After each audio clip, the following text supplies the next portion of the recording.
होइन मैले जति राम्रो काम गर्दा पनि दुःख मात्रै भोग्नुपर्ने, तर त्यो व्यक्ति जसले कहिले जीवनमा धर्म गरेकै छैन, पाप मात्रै गरेर हिँड्छ, त्यो व्यक्ति चाहिँ खुसी भएर हिँड्ने।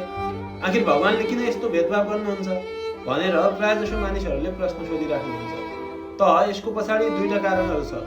पहिलो, अवश्यमेव भोक्तव्यम कृतम कर्म शुभाशुभ, अर्थात् हामीले गरेको शुभ अथवा अशुभ दुवै कर्मको फल भोग्नुपर्ने हुन्छ कुनै पनि हालतमा। त हजुरले पूर्व जन्ममा कस्तो कर्म गर्नुभएको थियो त त्यो दुवैको हिसाब किताब हजुरले पुरा गर्नुपर्ने हुन्छ।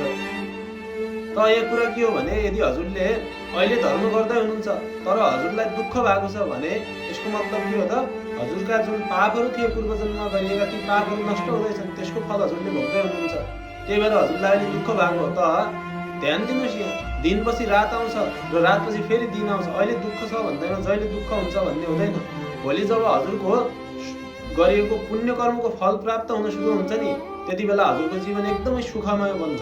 त्यति बेला यो जन्ममा गरिएको पुण्य र त्यो जन्ममा गरिएको पुण्य दुइटै मिलेर अनि हजुरको जीवन स्वर्गमय बन्छ हैन। एट द सेम टाइम त्यो मान्छे जुन अहिले पाप गरिरहेको छ, मेबी उसले अहिले पूर्व जन्ममा गरिएको पुण्यको फल भोगिरहेको भएर उसलाई दुःख नभएको हुन सक्छ, तर जब उसले पूर्व जन्ममा गरिएको पापको फल भोग्न सुरु गर्छ नि र यो जन्मको पनि पाप, जब दुइटै पाप मिक्स हुन्छ नि, त्यो व्यक्तिको यस्तो दुर्गति हुन्छ कि त्यसको पतन हुन्छ।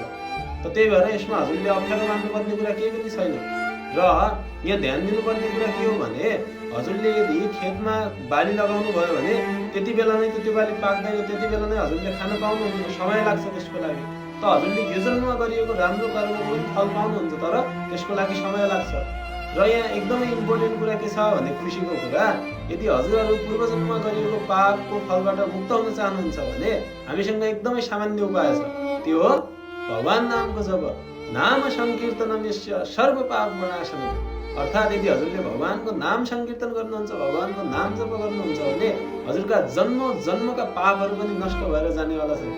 त्यही भएर हजुरहरू पनि यो दुःखबाट बाँच्न चाहनुहुन्छ, वास्तवमै सुख प्राप्त गर्न चाहनुहुन्छ भनेपछि भगवान नामको जप गर्न सुरु गर्नुहोस्। आजैदेखि सबैजना हरे कृष्ण महामन्त्र जप गर्न सुरु गर्नुहोस् र हाम्रो कमेन्ट बक्समा सबैजनाले हरे कृष्ण महामन्त्र पनि लेख्नु होला है त।